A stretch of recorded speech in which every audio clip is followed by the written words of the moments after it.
So let's go to the next step. We've got the citation. We have this big mess. And the next thing you need to do is summarize the resource. So, Haven, let's continue to talk about yours for a moment. Teens and sleep. What's in there?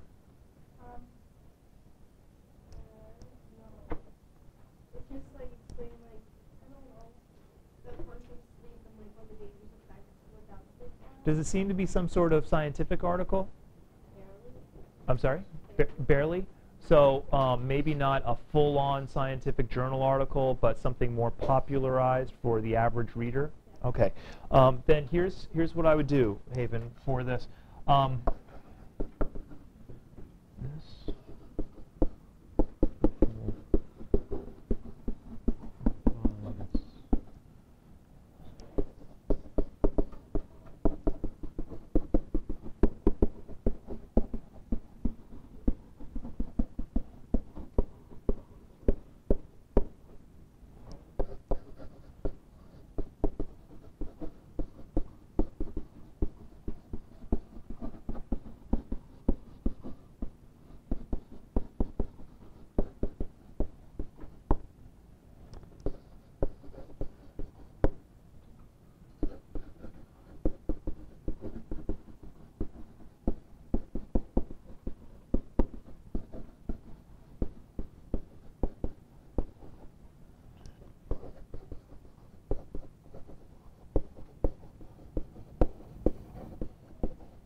Take a look at my Evans entry on the green sheet.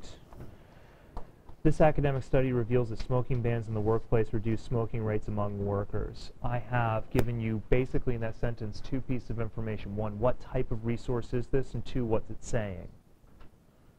What type of resource is mine? An academic study. I've just told you a lot. I've said that it's a pretty rigorous study, that it's written probably for college students or professors. Now, I asked Haven that same sort of information. She's giving me what is in the site, and I added a little sentence on there that indicates what type of article it is. It's something written for the layperson, the average person, the common reader. So, now I know exactly what's there. Do I know details about it? No, but this is good enough for me to understand what Haven's reading. Connected to your argument. Haven, tell the class what your resolution is. What are you arguing? Well, we're trying to start a couple hours later. Well, read the exact resolution as printed on the website. Oh man, that's why I put the blank there on the research and evaluation report, so you could write that in. Who's your partner? Sarah. Sarah, do you have it?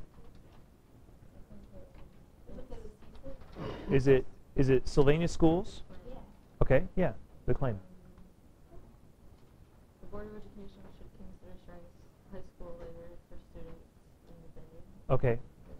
That one's a little bit off because it includes consider. Tell you what, let's take a visit.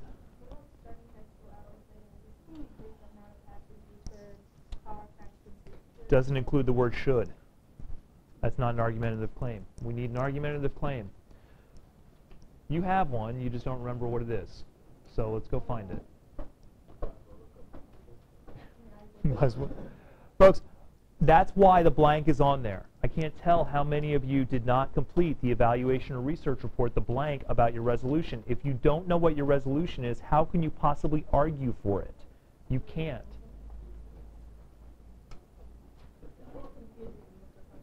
I'm sorry? How am I confusing you?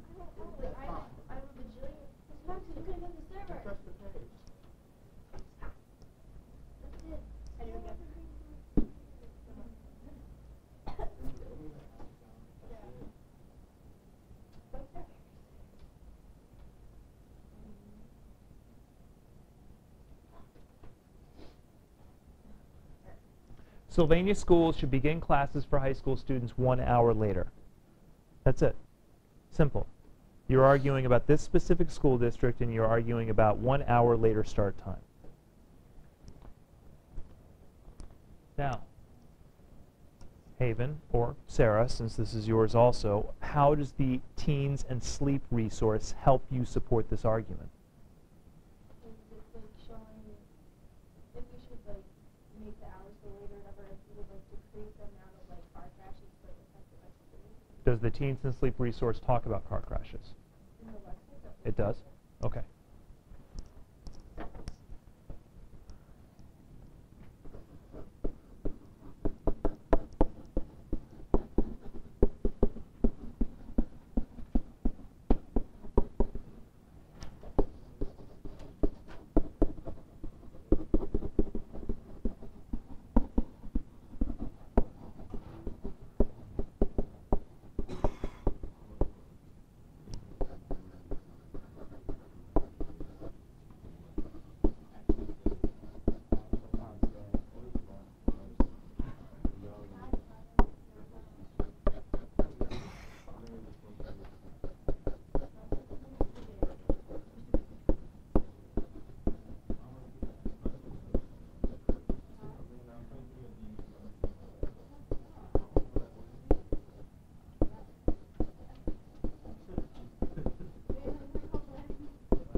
There.